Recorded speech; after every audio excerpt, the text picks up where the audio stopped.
burning is because this city, this state would prefer preserving that white nationalism and that white supremacist mindset over arresting, charging, and helping to convict 4 officers who killed a black man.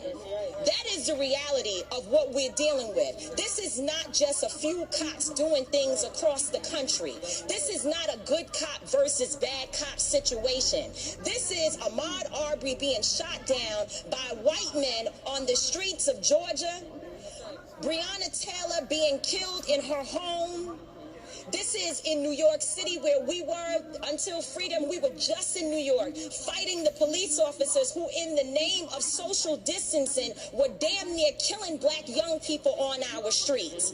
This is a coordinated activity happening across this nation. And so we are in a state of emergency. Black people are dying in a state of emergency. We cannot look at this as an isolated incident. The reason why buildings are burning are not just for our brother George Floyd.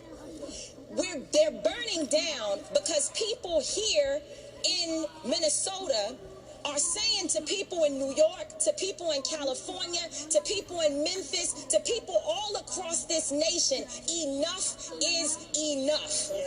And we are not responsible for the mental illness that has been inflicted upon our people by the American government, institutions, and those people who are in positions of power. I don't give a damn if they burn down Target, because Target should be on the streets with us, calling for the justice that our people deserve. Where was AutoZone at the time when Philando Castile was shot in a car, which is what they actually represent? Where were they? So if you are not coming to the people's defense, then don't challenge us when young people and other people who are frustrated and instigated by the people you pay. You are paying instigators to be among our people out there throwing rocks, breaking windows, and burning down buildings. And so young people are responding to that. They are enraged, and there's an easy way to stop it. Arrest the cops. Charge the cops. Charge all the cops. Not just some of them, not just here in Minneapolis. Charge them in every city across America where our people are being murdered. Charge them everywhere.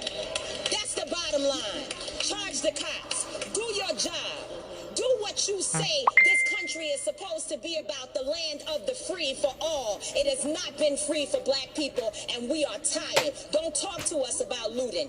Y'all are the looters. America has looted black people. America looted the Native Americans when they first came here. So looting is what you do. We learned it from you. We learned violence from you.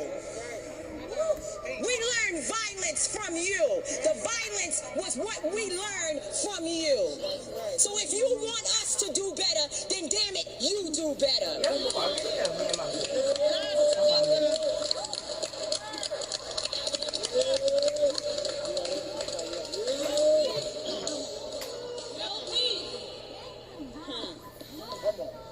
We gotta let that settle. Ooh, thank you. So we're going to bring up our next speaker, who, as Adair said, traveled here from Texas. We can't imagine what you've been going through. Losing your best friend, George Floyd, to something like this, where the nation saw him plead for his life and have to take his last breath. Nobody should have to die like that. Nobody. So next up, we have Stephen Jackson, a former NBA player, best friend of George Floyd, standing here in solidarity. Please welcome him.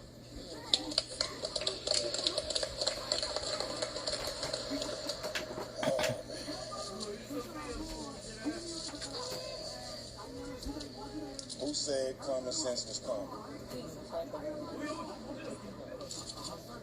What happened to common sense? My brothers, I love y'all. I love you too, man. My queens, I love y'all. I love you, bro. I'm not scared. I'm not scared. I'm hurt. I'm angry. But I ain't scared. I ain't scared at all. To my white brothers, I love you. Every race here, I love you. But it comes to a point now where if you love me and you not standing on the side of me, then your love don't mean shit. I'm at the point now where I'm tired of being a bigger person. That's right. I'm tired of walking around and seeing white kids and feeling like me being having a big heart and just giving love to every race, and we not getting it in return. We entertain and we doing everything for everybody else, but we the ones get shitted on. I'm here because they're not going to demean the character of George Floyd, my twin. A lot of times when police do things that they know that's wrong, the first thing they try to do is cover it up and bring up your background to make it seem like the bullshit that they did was worthy. When was murder ever worthy? Never. But if it's a black man, it's approved. You can't tell me when that man had his knee on my brother's neck, taking his life away with his hand in his pocket, that smirk on his face didn't say I'm protected. That's right. That's what it said. That's what it said.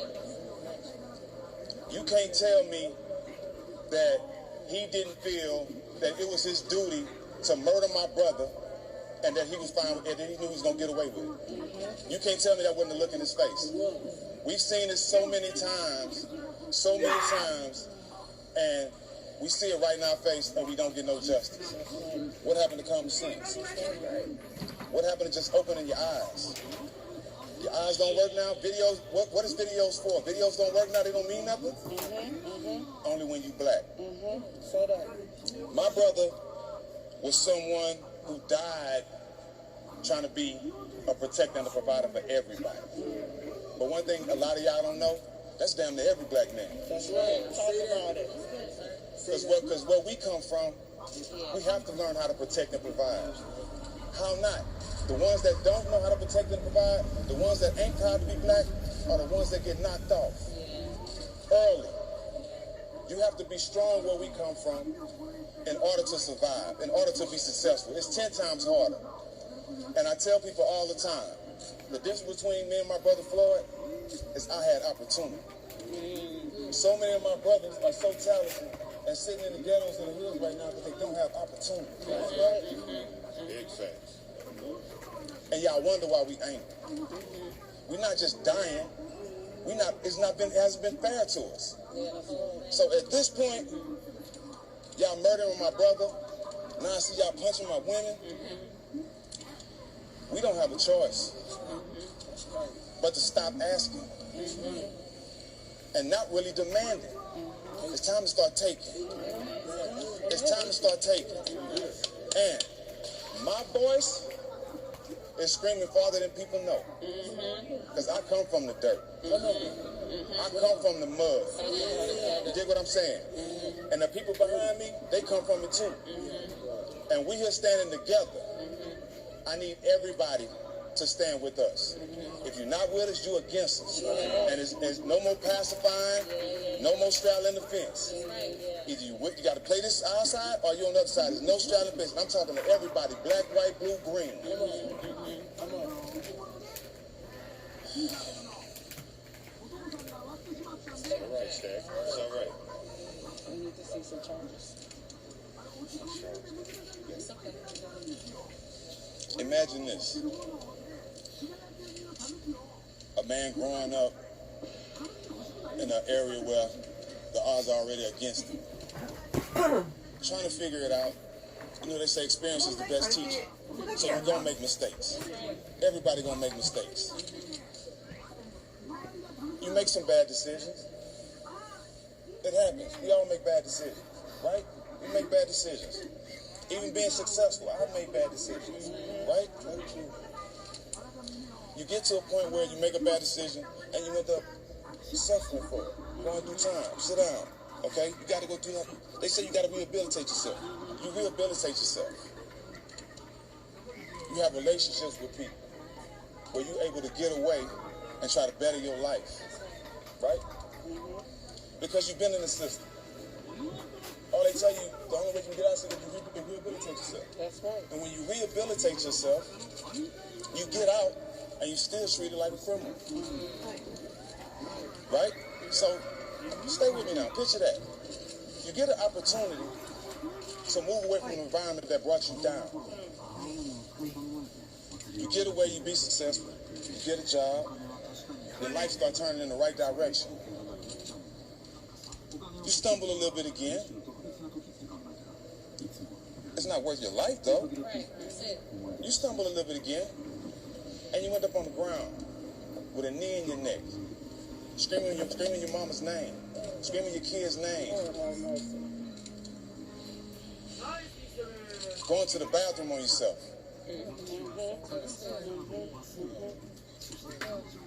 Imagine if he was white. Ponder that for a minute. Imagine if he was white.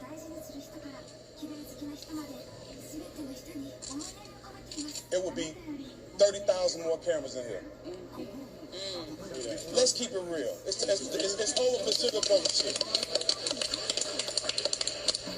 Every news station would be here. Fuck it, the president might be here. The way he ride. With the very fine people.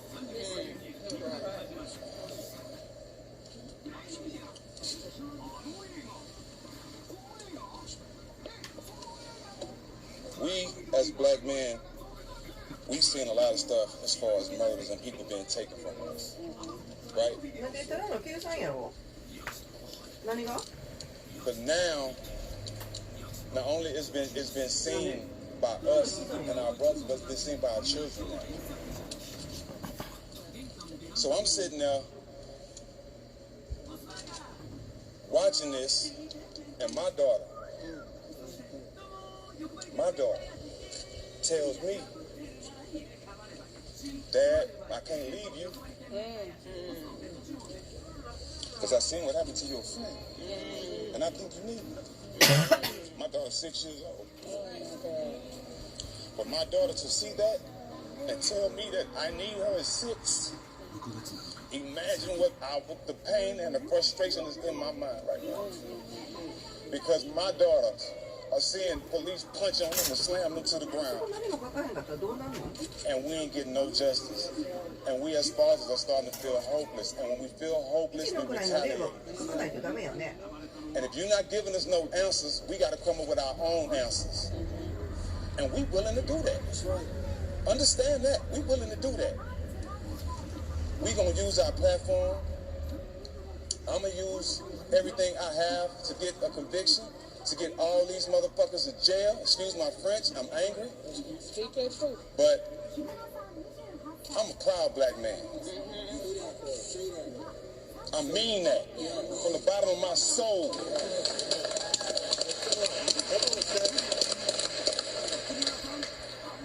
And I can say that and tell everybody here I still love you. But I'm at a point now, I don't need your love. I honestly don't need it. And want me to tell you why I don't need it? Because the love I need, it's always been here. It's always been here. We just haven't came together yet. But I'm starting to feel it. Come on, amen. I'm starting to feel it. I'm starting to feel it. And I thank God for everybody here. But we came for justice. We came for convictions. I definitely came because this city is definitely going to take care of my brother's kids. He has 2 beautiful daughters that he can't provide for. 2 nights ago, I'm on the phone with Roxy. Gigi don't even know. She still ain't told her daughter. So she decides to tell her why I'm on the phone. Imagine the cries from a 6-year-old girl that just found out her dad has been murdered for the world to see. violently for no fucking reason.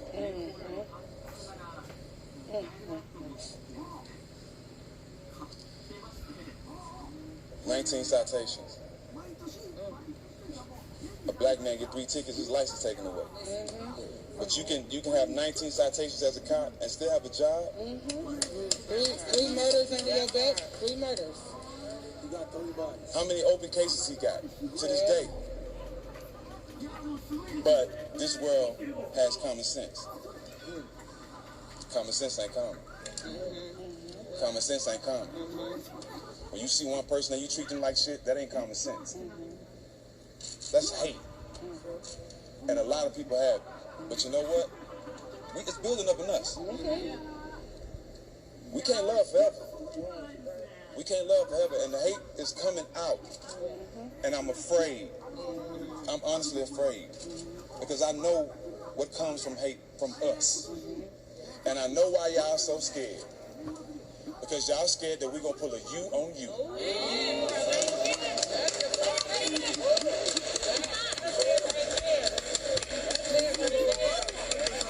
I know why y'all scared. Y'all been doing us wrong for so long, y'all think karma's finna hit you right back. But we're gonna do this shit right. And it ain't gonna stop. I don't have no more tears, honestly. I've cried enough. I've cried enough. I'm here for one reason, for my brother's honor. He was murdered in broad daylight for the world to see, and nobody's in jail. Nobody's in jail.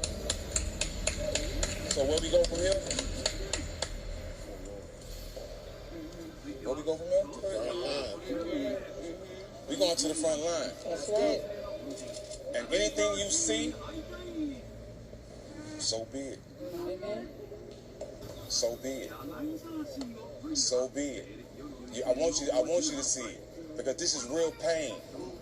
How can you tell people to stop doing what they're doing when all you have to do is have common sense? That's right. Common sense ain't common. Common sense is not common. I walk right here and slap this man behind this camera. Common sense will say, we all saw him slapping. Am I right? Everybody here they gonna say we saw him slapping. Everybody saw it. Big facts. So everybody that see this man kill my brother? Common sense ain't common. It's a new day, man.